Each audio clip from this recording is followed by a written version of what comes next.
condo conversions are tricky. They require attorneys. They require a lot of paperwork. They require permitting, and they require probably having a good degree of financial smarts if you're actually going to undergo this process. You found the Real Estate Law Podcast, because real estate is more than just pretty pictures, and law goes well beyond the paperwork and courtroom arguments. If you're a real estate professional or looking to build real estate expertise, then welcome to the conversation and discover more at realestatelawpodcast.com. Welcome to the Real Estate Law Podcast. Once again, we're here with attorney, broker, Rory Gill. My name is Jason Muth. How you doing, Rory? How you having a good day? I'm doing great. Happy Monday to you. It is a Monday. We're recording this on a Monday. We're actually recording this Monday just before St. Patrick's Day here in Boston. And this is the second year in a row that all the festivities have been canceled. We're really looking forward to St. Patrick's Day once again here. And, you know, it wasn't that crazy of a neighborhood this past couple of days. Like I thought people still would have kind of skirted the rules and been out and about, but I didn't see that much of that going on. Did you? No, it was quiet, and it's a shame we missed the best weather we would have had in years for a St. Patrick's Day parade. But yeah, so I mean, it goes. we were even saying that yesterday. I mean, it was this picture perfect March day here in Boston, where no rain, 40 degrees outside, nice and brisk, bright sun. It was exactly the type of St. Patrick's Sunday that we usually have around here. But no celebration this year. We're just going to punt that to next year once again and forge forward into this crazy real estate world that we have among us. I swear things change by the day. I mean, we're probably going to release this episode in a few weeks. So I don't think people are really going to be hearing this until sometime in April, maybe May. But, maybe people are going to hear it far down the line as well, because we have a great topic that's going to be super applicable for months and years to come. And that's condo conversions. And this is something that happens all the time, and condo conversions are tricky. They require attorneys. They require a lot of paperwork. They require permitting, and they require probably having a good degree of financial smarts if you're actually going to undergo this process. If done correctly, and a lot of developers really do know how to do this well, it could lead to some fantastic investments if you're looking for a way to really kind of win in this real estate market today. So just, Rory, you've been involved in some condo conversions like over the years, before we really jump into what it is and how to do it, just what are some reasons why people convert to condos? Like, what are some things you've seen in the past? So I'm glad we're picking this topic just because the market seems to change so quickly. We'll pick a topic that won't go obsolete in 3 weeks. And that's just the general process of a condo conversion. We see it all the time. In fact, some neighborhoods in the city are defined by it. The wave of condo conversions that started really in earnest around 2000 and have swept most of South Boston, East Boston, Dorchester, and a number of places. So it's something that we see everywhere. And it's not as complicated or obtuse as some people imagine it is. Strictly speaking, it's just taking an existing piece of real estate, dividing up in a different way, not along property lines, but just dividing up an existing piece of real estate so that it can be sold off in different units. Yeah. As simple as that. Now, my first place in Boston was a condo conversion. I don't know when they did the conversion. I bought the place in 2003 and they were already condos. They were probably apartments beforehand. And just a funny story, a coworker of mine many years later, when I was mentioning that place, she said, "Oh, the place that burned down." I said, "What?" I said, "You have to tell me this story." So, sometimes there's a lot of history in these properties that you have no idea that you're moving into. But as it turns out, my old coworker, actually she's current coworker, she used to live across the street from that building. And I guess there was a big fire that gutted it. And at some point, they decided to rebuild the building. And somewhere along the line, they decided to convert to condos. Not to say that a building has to have a massive fire before you undergo a condo conversion. But I suppose that's one reason why, if you're going to rebuild it, you might as well, rebuild it the way you want to rebuild it. So, condo conversions, tell us a little bit more about, what's involved with it. Why would somebody want to do a condo conversion? Yeah. So when you think about a condo conversion, strictly speaking, we're not talking about physical changes, although usually it comes in conjunction with renovation or rehabilitation of a property. But strictly speaking, it's carving it up individually. And it's as simple as deciding that a property is going to be worth more if it's sold off in different pieces than being sold off altogether. In the most concrete situation, if you have a three-family triple decker and you know that you would get more money selling off each unit as a separate unit versus turning around and selling it as a three-family altogether, then you want to go ahead and do the work, create the condo conversion so that you can legally sell off each piece separately. Right. So it's not necessarily the footprint of the building doesn't have to change for a condo conversion, right? That's correct. So you may want to do it for other reasons, but you're taking an existing piece of real estate and splitting it up when they're worth more separately. And that's going to be true in a lot of high demand markets across the state. So of course we think of Boston, but pretty much the entire metropolitan area of Boston is a strong market for condo conversions just because individual units are very much in demand. If you go far enough away from the city, you'll actually see the math work in the opposite fashion where the single family market is much stronger. There's a weak demand for condominium units. And in those cases, property owners often prefer to keep those units intact as a four-family rental property where ownership's in common and you rent it out. But it's a math equation, and it's a math equation that can change based on the market and what you believe the market's going to do in the next 10 or so years. Mm-hmm. What types of buildings are ripe for condo conversions? Like if someone's looking to start somewhere, what should they be on the lookout for? The best condo units, the best opportunities out there, that could be quite a range. So you can be creative and you can have properties that are mixed use, that have some commercial space in them, some residential space. You can actually have a condominium that's entirely commercial where you're just chopping it off and selling out each office space independently. But what I look for when I see opportunities for condo conversion are buildings that have separated utilities, because that's a major project to go ahead and separate utilities. They don't strictly need to be separated, but it makes it a lot more accessible to buyers if they know that their utilities are separated. You're looking for buildings that don't have an excessive amount of common areas that would be wasted and not valuable as part of the resale. You're also taking a look at buildings that can be divided up logically without too many quirks or bizarre entry and exit arrangements, for example, or just physical impossibilities where you have too many common elements running through individual units. So it's a very, very much a case-by-case basis, but I'm taking a look at buildings that can logically be divided up. And well, here in Boston, the triple decker is kind of a classic New England style property. You see them in Worcester. You see them in Chelsea, you'll see them in Salem, you'll see them here in Boston, Dorchester, East Boston, South Boston, throughout the area of Roxbury. That's a pretty logical condo conversion. Triple decker is exactly what it is. It's 3 stories. And, back in the day, didn't a lot of these used to be single family homes back when they were built? Or were they all apartments? Depends on which particular neighborhood. I think what we picture in our mind is the classic triple decker of South Boston and Dorchester. Those were multifamily hot properties at the time. Other properties that stand out, maybe some of the brownstones, were in fact single families that were divided up into multifamilies and then later converted into condominium units. But much of the housing stock, especially built around 1900, 1920 in the city, were multifamily properties, and they are prolific in many of the neighborhoods where you think of the iconic triple decker. Yeah. Now, what about converted buildings?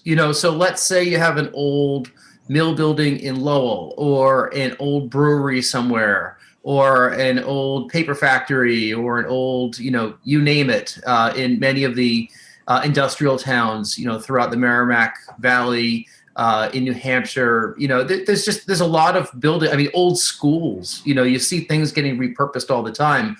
Would that be considered a condo conversion if you're taking a building that did one thing and now you're going to redevelop the whole thing, and the goal is to have 18 units to sell off? It's exactly the same. unless you're talking about a subdivision where all you're doing is chopping up land. If you're chopping up a building, it's a condominium, and it doesn't matter if we're thinking about a duplex that's divided into 2 units or a 200-unit mill building that's divided up. It's the same concept, and the process is actually the same, regardless of the complexity of the project.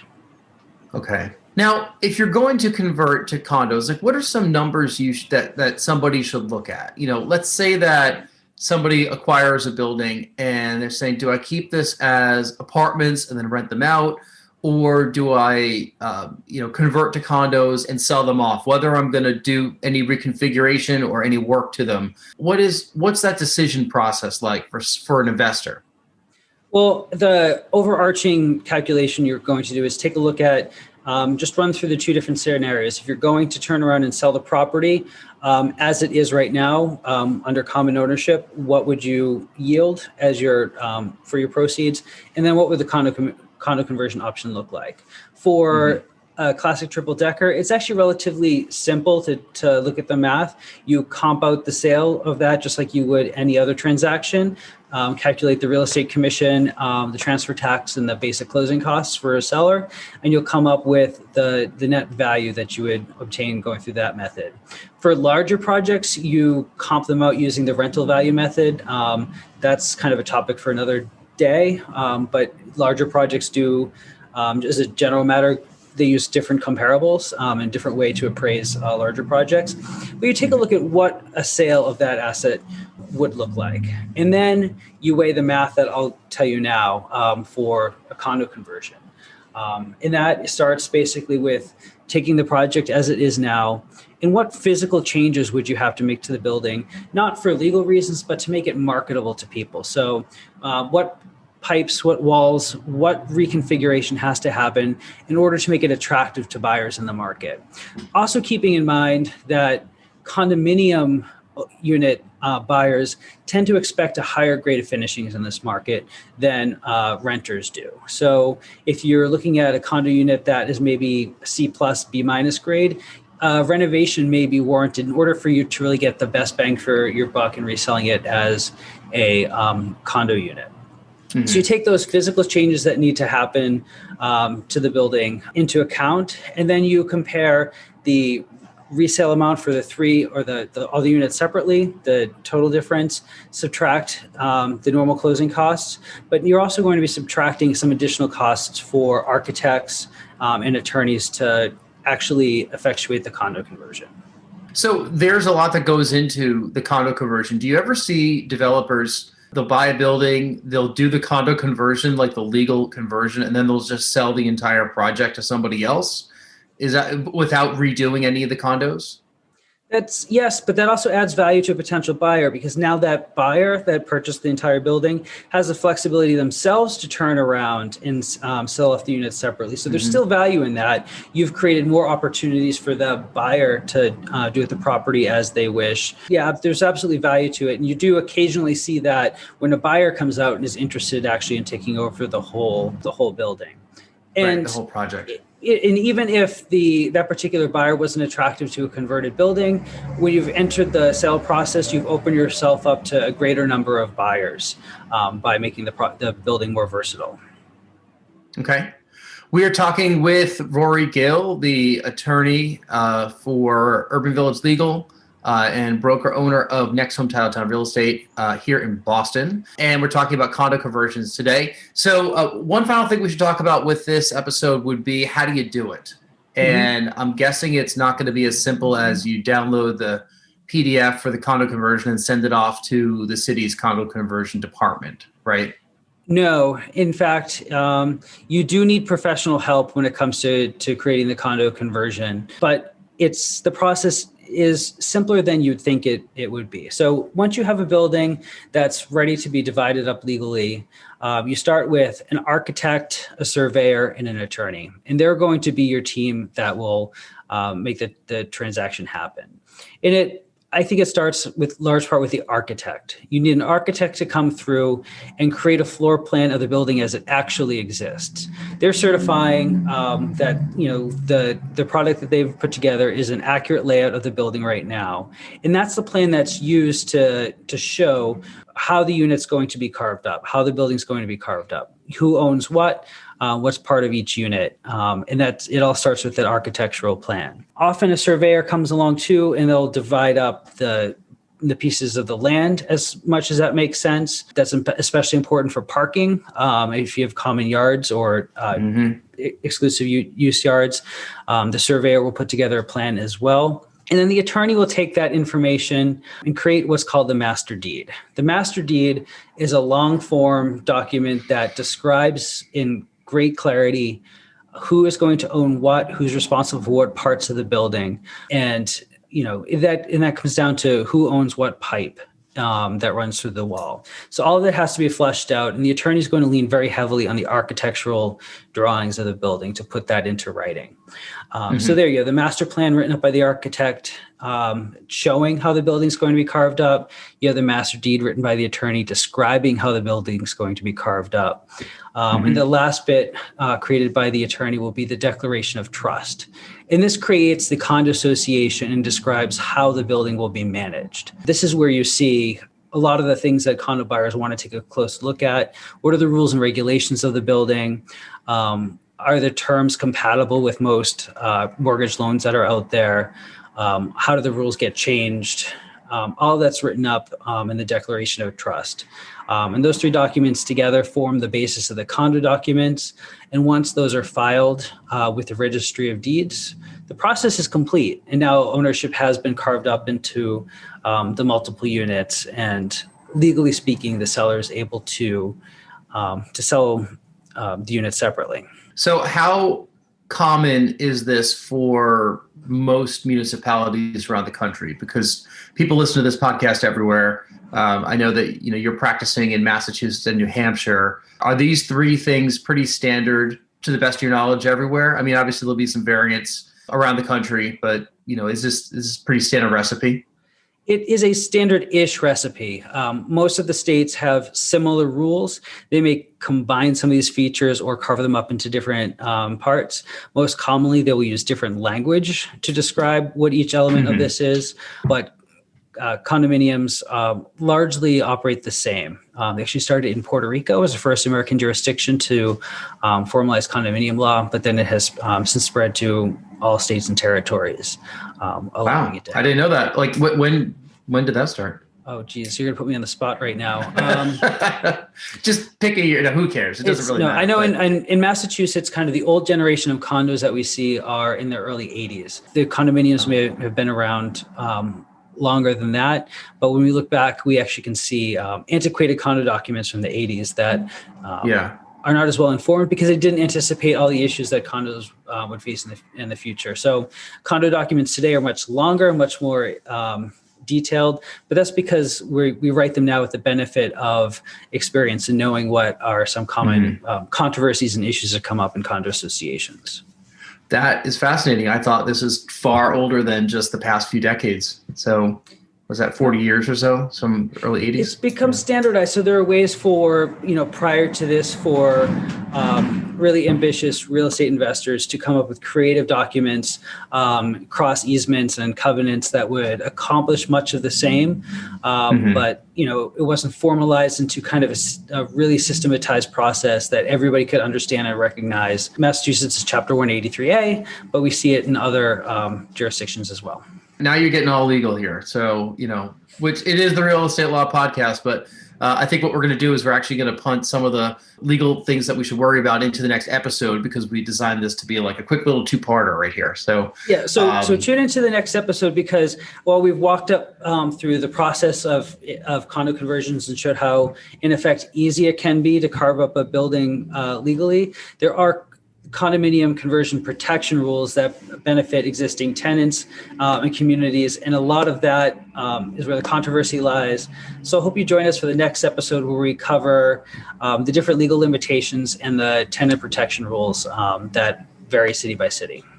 I think you're taking over my job here. I'm not the one that knows this stuff. I'm supposed to keep this conversation going, but thank you for teaming that up.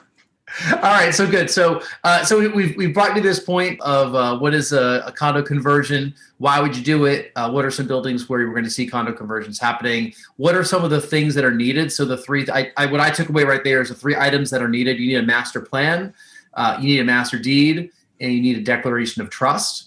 And, rewind this episode if you want to listen to what those 3 things are once again. And why don't we just leave it right there? We'll pick it up in our next episode, talk more about the legal side of condo conversions. So thank you, Rory Gill, attorney, broker, Next Home Title Town Real Estate, Urban Village Legal. We could find you probably online if you Google those things very quickly. You're right there at the top of the page. Top of the page for both Next Home Title Town and Urban Village Legal. Excellent. My name is Jason Muth. Thanks again for listening to the Real Estate Law Podcast, and we will talk to you next time. Thank you.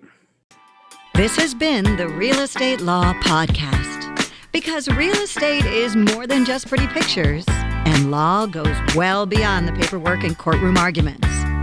We're powered by Next Home Title Town, Greater Boston's progressive real estate brokerage. More at nexthometitletowns.com. And Urban Village Legal, Massachusetts Real Estate Council, serving savvy property owners, lenders, and investors. More at urbanvillagelegal.com. Today's conversation was not legal advice, but we hope you found it entertaining and informative. Discover more at realestatelawpodcast.com. Thank you for listening.